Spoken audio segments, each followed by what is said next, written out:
إن الله وملائكته يصلون على النبي يا أيها الذين آمنوا صلوا عليه وسلموا تسليما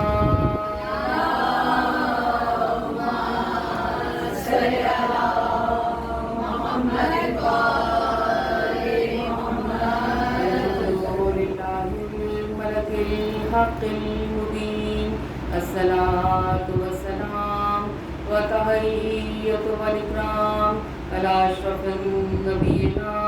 وخاتم المرسلين سيدنا ومولانا أبي القاسم محمد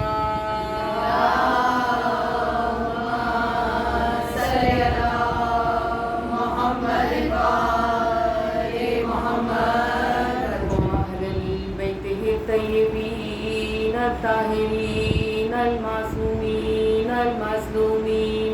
أما بعد فقد قال الله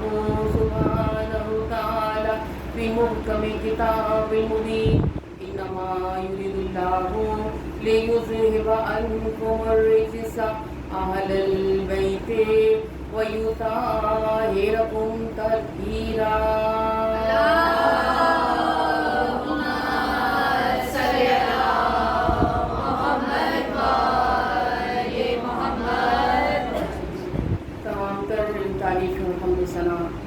یقیناً اسی ذات واجب و واحد کے لیے جو کل عالمین کا خلق کرنے والا ہے، جو بڑا مہربان اور نہایت رحم کرنے والا ہے، جو پاک و پاکیزہ بھی ہے، بلند اور بزرگ تر بھی ہے، جو بے نیاز ہے، جسے کسی کے سجدوں کی کوئی حاجت نہیں ہے۔ وہ رب کائنات جو مانگے اور بن مانگے اس کو بھی عطا کرتا ہے، جو اسے سجدے کرتا ہے، اور اسے بھی عطا کرتا ہے جو اس کو ماننے سے ہی انکار کرتا ہے۔ وہ پروردگار عالم رحمان بھی ہے اور رحیم بھی ہے۔ وہ رب کائنات جو دنیا اور آخرت میں کبھی دکھائی نہیں دیا جا سکتا بسبب اپنے کمال کے، اور انسان بسبب اپنے نقص کے اس کے دیدار کا کبھی متحمل نہیں ہو سکتا، باوجود اس کے کہ ہمارے چہرے کی آنکھیں اس کو نہیں دیکھ سکتی، ہمارے دل کی آنکھیں اسے یقین کی قوت سے دیکھتی ہیں۔ وہ رب کائنات جو نہا ہو کے بھی آیا ہے، جس کی قدرت کے جلوے پکار پکار کے اس کے وجود کی گواہی دیتے ہیں۔ آپ کے سامنے میں نے عرض کیا تھا کہ ایک چیز ہوتی ہے کسی چیز کی نالج ہونا، اور ایک چیز ہوتی ہے کسی چیز کا کانسیپٹ ہونا، اور ہم نے سبحان اللہ کے بارے میں کل ذکر کیا تھا کہ اگر ہم بغیر سمجھے زبان سے کروڑوں دفعہ سبحان اللہ کہتے رہیں اور ہم اس کی قدرت کی کسی بھی چیز کو دیکھیں، اس کی صنعائی کو، اس کی تعریف کو اور اس کی قدرت کو محسوس کرتے ہوئے دل میں بے اختیار ہماری زبان سے نکلے سبحان اللہ، تو اس کی بات کچھ اور ہے۔ صبح نماز فجر ہم نے ادا کی، فجر کی نماز ادا کرنے کے بعد کھڑکی سے پردے کو ہٹا کے طلوع ہوتی ہوئی صبح کو دیکھا، اللہ کی اس معجزے کو دیکھا کہ جس کے اندر کتنے معجزے چھپے ہوئے ہیں، کتنے سسٹم اس کے اندر چھپے ہوئے ہیں، اور بے اختیار ہم نے کہا سبحان اللہ۔ یہ پروردگار عالم جس نے اتنے سسٹمز بنائے، اتنی چیزیں بنائیں، اپنا شاہکار اس نے قرار دیا انسان کہ میری تمام ترین تخلیقات میں جو سب سے شاہکار میری یعنی بنانے والے نے جس تخلیق پہ ناز کیا ہے وہ یہ انسان، اور پھر وہ چاہتا یہ ہے کہ یہ انسان خود اپنی بھی معرفت رکھے۔ انسان پہلے اپنے نفس کو پہچانے جبھی وہ اپنے رب کو پہچان سکے۔ اس کا اپنا وجود خود ایک معجزہ ہے، اور اس انسان کی اس نے ہم نے پچھلی دونوں مجلسوں میں ذکر کیا کہ اللہ نے اس کی لمیٹیشنز بھی بتائی ہیں، اس کی پوٹینشیل کو بھی بتائی کہ یہ تمہاری لمیٹیشنز ہیں، یہ تم نہیں حاصل کر سکتے، اور یہ تمہارا وہ پوٹینشیل ہے کہ جو میں نے اور کسی اپنی مخلوق کو نہیں عطا کیا، جس کے لیے غالب نے کہا تھا کہ کہاں ہے تمنا کا دوسرا قدم یہاں، یعنی انسان کے اندر اتنا پوٹینشیل ہے، ہم نے اس نقش امکا کو ایک نقش پا پایا، یعنی یہ دنیا اور یہ پوری کائنات تو ہمارے انسان نے ایک قدم کی جست میں اس کو طے کر لیا ہے، اور انسان کے اندر جستجو اتنی ہے مزید جاننے کی، پہچاننے کی، علم حاصل کرنے کی کہ وہ یہ سوچ رہے ہیں کہ اس کائنات سے آگے اب میرا اگلا قدم کیا ہونا چاہیے، یعنی یہ انسان کا وہ پوٹینشیل ہے۔ اور ساتھ میں انسان کو یہ بھی بتایا ہے سورہ دہر کی پہلی آیت کہ بے شک تم پہ ایک ایسا وقت بھی گزر چکا ہے جبکہ تم کوئی قابل ذکر چیز نہیں تھے، یعنی قابل ذکر اس لیے نہیں تھے کہ نہ کوئی ہمارا وجود تھا، نہ نام تھا، نہ پہچان تھی، نہ شکل تھی، نہ صورت تھی، نہ حسب تھا، نہ نسب تھا، نہ عمل تھا، کوئی چیز ایسی نہیں تھی جو ہماری پہچان کا سبب بنے. انسان کو اللہ تعالیٰ عدم سے وجود میں لے کر آیا. یہ رب کائنات کا ایک معجزہ ہے. اور پھر ایک اتنا اہتمام اس نے کیا کہ ایک طویل مدت اس انسان کے اس دنیا میں آنے میں لگتی ہے. تو قدرت رکھتا ہے، وہ چاہے تو یہ 9 سیکنڈ میں بھی یہ کام ہو سکتا تھا، لیکن قدرت نے اتنا انتظام اس لیے کیا کہ پتہ چلے کہ جب تخلیق اس نے کی ہے وہ کوئی معمولی تخلیق نہیں ہے. وہ اپنے اندر اتنے سسٹمز لے کے آ رہا ہے کہ کچھ سافٹ ویئر ایسے ہوں گے جو اس کی پیدائش کے ساتھ ہی اپنا کام کرنا شروع کر دیں گے. کچھ سافٹ ویئر ایسے ہوں گے کہ جو انسٹال تو ہوں گے لیکن وہ اپنا وقت آنے کے اوپر میچور ہوں گے اور اپنا کام کرنا شروع کریں گے. اس قدر پروردگار عالم نے انسان کو بہترین تخلیق بنایا ہے. اور پھر اس انسان کے بارے میں اگر ہم صرف یہی موضوع لے لیں کہ یہ بہترین تخلیق ہے تو اس کی اسٹڈی کے خود بہت سارے پہلو ہیں. یعنی اس کی جو جسمانی اللہ تعالیٰ نے اس کو جسمانی طور پہ جیسا بنایا ہے اس کے حوالے سے ہم گفتگو کریں. اس کا جو روحانی پوٹینشیل ہے جو بظاہر نظر نہیں آتا لیکن وہ بہت طاقتور ہے. یعنی بغیر تلوار کے بھی انسان صرف اپنی روحانیت کی طاقت سے لڑ سکتا ہے. پھر اس کے بعد جو اس کا روحانی پوٹینشیل ہے، جو اس کا جسمانی پوٹینشیل ہے، کتنے سارے اس کی جو تاثرات ہیں، جو اس کی کمیونیکیشن سکلز ہیں، جو باڈی لینگویج ہے، بہت سارے اس کے پہلو یہ ہیں کہ جس کی بنیاد پر ہم اس انسان کو اسٹڈی کر سکتے ہیں کہ کیا اللہ تعالیٰ کی یہ شاہکار تخلیق ہے. اور مختصر اگر اس بات کو کروں تو صرف 3 چیزوں کا ذکر کروں کیونکہ یہ تمہیدی گفتگو ہے اور مجھے آگے بڑھتے بڑھتے اپنے اصل موضوع سے جس کا آغاز ہم نے گزشتہ 2 دنوں سے کیا ہوا اس سے مجھے متصل ہونا ہے کہ رب کائنات نے یہ جو کاسہ سر ہمارا بنایا ہے اسے انتہائی مضبوط بنایا. اس لیے کہ جو مین کنٹرول سینٹر ہے اس کو اس نے اس کے اندر سیو کیا ہے. اور چونکہ یہ کنٹرول سینٹر ہے سب کو گورن کرتا ہے تو اس کی پوزیشن سب سے اوپر رکھی اس نے. یہ اوپر ہے، یہ سربراہی کرے گا، یہ بتائے گا. اچھا، اس کے اندر اس نے ہمارے دماغ کو محفوظ کیا. وہ جو کنٹرول سینٹر ہے اس کے لیے ایک مضبوط کھول اس نے بنایا. اس کے بعد اس نے جو ہماری گردن بنائی ہے اس کی کیا خلاقیت ہے، کیا اس کی پلاننگ ہے کہ جو اتنی لچکدار ہے کہ خالق کے سامنے جھک بھی جائے، باطل کے سامنے تن بھی جائے. اور پھر اس کے ساتھ ساتھ اس مضبوط اور اتنے بھاری سر اور دماغ کے وزن کو بھی اپنے اوپر وہ سنبھال. کیا خدا کی قدرت ہے. اس کے بعد اس نے ہماری پسلیوں کے پنجرے میں ہمارے لنگز کو اور اس مٹھی برابر دل کو محفوظ کیا. دل کی جو سائز ہے وہ بچہ پیدا ہوتا ہے تو اس کی مٹھی کی سائز کا ہوتا ہے، جو بھی جس انسان کی مٹھی کا سائز ہے وہ اس کے دل کا سائز ہے. لیکن یہ اس کا بظاہر سائز ہے، اس کے اندر جو وسعت ہے وہ اتنی ہے کہ پوری خدائی اس میں سما جاتی ہے. کہ رب کائنات نے، میں کہتی ہوں پروردگار کو ساری کائنات کا پالن ہار ہے. تو نے ہم غریبوں کے دل کو اپنا مسکن قرار دیا ہے. پروردگار تو ہمیں یہ بتا دے کہ ہم اس کو کیسے اتنا پاک و پاکیزہ رکھیں کہ تو بھی خوشی خوشی اس میں رہنا پسند کرے. اور عجب نہیں کہ رب کائنات یہ جواب دے کہ میں پاک و پاکیزہ ہوں. ان کی محبت اپنے دل میں رکھو جن کو میں نے پاک و پاکیزہ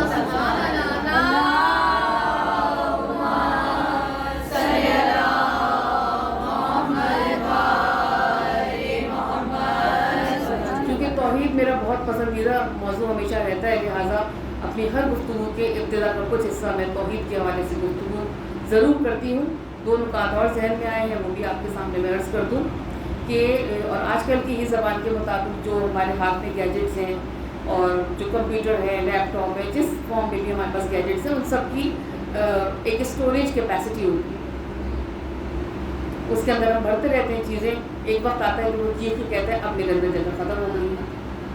یا تو آپ اس کے اندر اسپیس خریدیں یا آپ جگہ بڑھائیں، ورنہ اس کے آگے آپ کی کوئی چیز اسٹور اس میں نہیں ہو پائے گی. لیکن جو اللہ نے کمپیوٹر ہمیں یہاں پہ فری میں دیا ہے، کتنی آوازیں، کتنے ذائقے، کتنے خوشبو، کتنے چہرے، کتنے نام، کتنی معلومات، کتنی کیفیات، کیا کیا چیزیں آپ سوچتے چلے جائیں، کتنی ٹیرا بائٹس اسپیس اس کے اندر ہے وہ ہم اس کا تصور نہیں کر سکتے.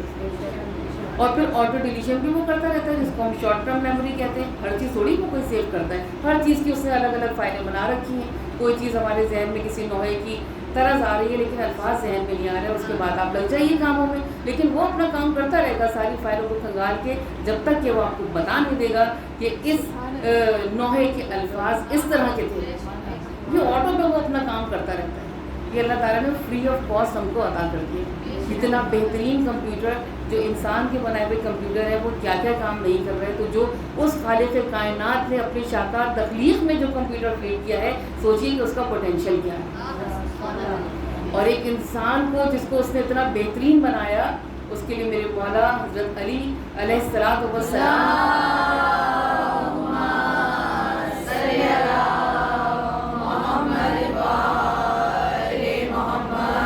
میرے مولا یہ فرماتے ہیں کہ انسان کے نفس کی کم از کم قیمت یہ ہے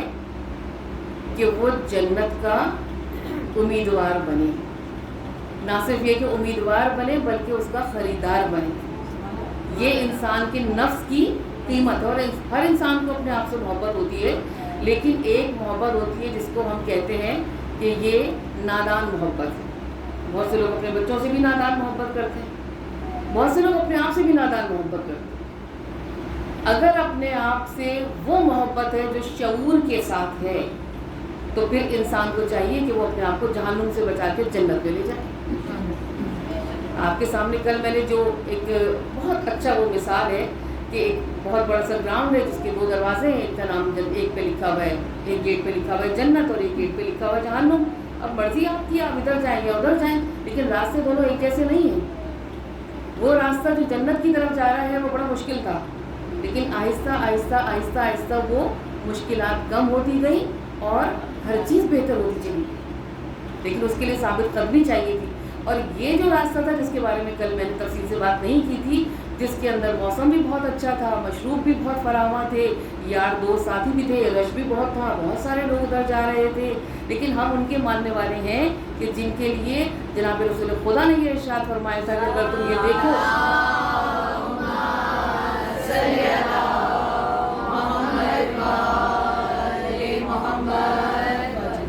میرے رسول نے یہ ارشاد فرمایا تھا کہ اگر تم یہ دیکھو کہ ساری دنیا ایک طرف جا رہی ہے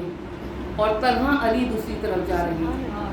تو تم اس طرف نہ جانا جہاں ساری دنیا جا رہی ہے، تم علی کی پیروی کرنا۔ چونکہ ہم مولا کے ماننے والے ہیں، ہم نے سوچا ہمارے مولا تو جنت کے راہی ہیں، وہ تو جنت کو تقسیم کرنے والے ہیں، وہ اسی راستے سے گزر کے پہنچے ہیں اس مقام کے اوپر، تو ہمیں بھی اسی مقام کے اوپر چلنا ہے، چاہے جتنی تکلیفیں ہوں۔ لیکن یہ یقین تھا کہ یہ تکلیفیں کبھی ضرور ختم ہوں گی، کیونکہ ہماری الٹیمیٹ جو منزل ہے وہ تو ایک انتہائی سکون اور آرام کی جگہ ہے،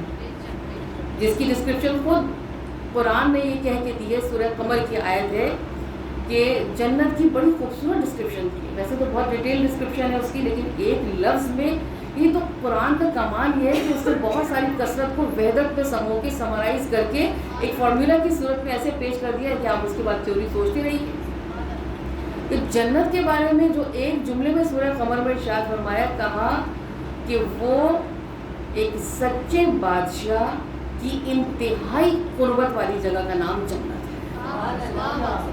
یعنی اللہ کی انتہائی قربت کا نام جنت ہے۔ اب جہنم کا ہمیں نہیں بتایا، ہم نے خود یہ سوچ لیا کہ اللہ کی قدرت تو یقیناً ہے جہنم میں، لیکن اس کی رحمت سے انتہائی دوری کا نام جہنم ہے۔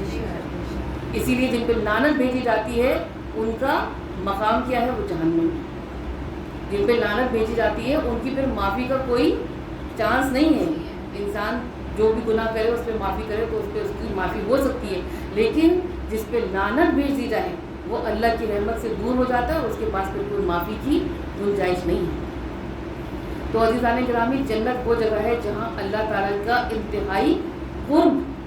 اللہ تعالیٰ سے ہر عمل جو انسان دنیا میں اس طرح سے کرے گا کہ ہمیں اللہ تعالیٰ کی قربت نصیب ہو، ہم اللہ تعالیٰ سے نزدیک ہوتے چلے جائیں، روحانی طور پہ۔ جسمانی طور پہ تو وہ جسم نہیں رکھتا کہ ہم قریب ہو جائیں، روحانی طور پہ ہمارا کنیکشن اس ہستی سے جڑتا چلا جائے۔ اور اسی لیے اس نے ہمارے سامنے وہ کردار بھیجے کہ جنہوں نے صراط مستقیم پر شاہراہ جنت پہ ہمیں چل کے دکھائے۔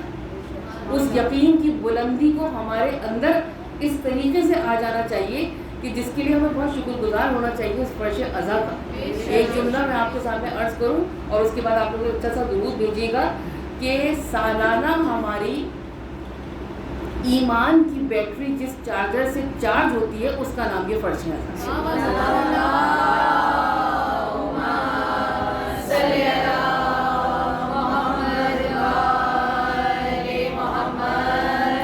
تو عزیزان گرامی، جو پولیس صراط کے بارے میں ہم سنتے ہیں کہ پولیس صراط کے اوپر چلنا بہت مشکل ہے، وہ تلوار کی دھار سے زیادہ شارپ ہے اور بال سے زیادہ وہ باریک ہے، اور نیچے اس کے جہنم ہوگا. یعنی قیامت کے ساتھ اس کی بھی فیزز ہے نا. قیامت آنے سے پہلے جو ہال ہوگا وہ ایک الگ اس کی ڈسکرپشن ہے، جو قیامت کا دن ہے اس کی ایک الگ ڈسکرپشن ہے، اور اس کے بعد جو فائنل ڈیسٹینیشن ہے ادھر یا ادھر اس کی ایک الگ ڈیٹیل ہے. اب جب قیامت کا ذکر آتا ہے تو اس کے ساتھ بہت ساری ان چیزوں کا ذکر آتا ہے جن میں سے کوئی چیز ہم نے نہیں دیکھی. پورے صراط ہم نے نہیں دیکھا، وہ میزان کے جس پہ اعمالوں کو تولا جائے گا وہ ہم نے نہیں دیکھا، وہ آراف کی بلندیاں جن پہ وہ رجل کھڑے ہوں گے کہ جن کی پیروی کرتے ہوئے ہم صراط مستقیم پہ چلے ہوں گے، وہ ہمیں ہمارے چہروں سے پہچان لیں گے. یہ ہم نہیں کہہ رہے اور نہ جوش عقیدت کی، یہ تقریر ہے، یہ تو قرآن کے الفاظ ہیں کہ آراف کی بلندیوں پر کچھ رجل کھڑے ہوں گے جو آنے والوں کو ان کے چہروں ہی سے پہچان لیں گے، جن کے چہروں کے اوپر ان کی نیکیوں کا نور ہوگا، جن کے ماتھوں پر ان کے سجدوں کے نشان ہوں گے. نیکیوں کا نور کا تعلق قربات سے ہے، ماتھوں کے سجدوں کا تعلق حقوق اللہ سے ہے. جس کے اندر یہ دونوں چیزیں پوری ہو جائیں گی وہی تو اہل بیت کے راستے کے اوپر چلے گا اور وہ ان کو دیکھتے ہی پہچان لیں گے. اب یہاں پہ فرشتوں کا کام نہیں ہے، فرشتوں کا تو اللہ تعالیٰ نے انسان کو تو مسجود ملائکہ بنایا ہے، یہ تو انسان کی خدمت کرنے کے لیے ہے. اور یقین کیجئے کہ اس بات سے میرے دل میں ایک عجیب قسم کی کیفیت پیدا ہوتی ہے کہ ایک تو یہ بات میرے ذہن میں آتی ہے کہ جس جنت کا ڈسکرپشن اللہ تعالیٰ نے قرآن میں دیا ہے اور جس جنت میں حضرت آدم تھے، کیا وہ سیم ہے یا وہ اس کا کوئی بہت پرائر انیشیل ورژن تھا؟ وہ جنت تو جنت ہے جو آخرت میں پتہ چلے گی. اس لیے کہ جنت کی جو ڈسکرپشن ہے نا، ابھی میں نے سوچا یہ تھا کہ مسائب میں آپ کے سامنے اس آیت کو پیش کروں گی، لیکن اب اس ڈسکرپشن کے حوالے سے ذہن میں آ رہا ہے تو عرض کر دوں. سورہ سجدہ کی آیت، کوئی متنفس یہ نہیں جانتا، یعنی کوئی انسان یہ نہیں جانتا کہ اللہ نے جنت میں اس کے لیے کیسی کیسی نعمتیں چھپا کے رکھی.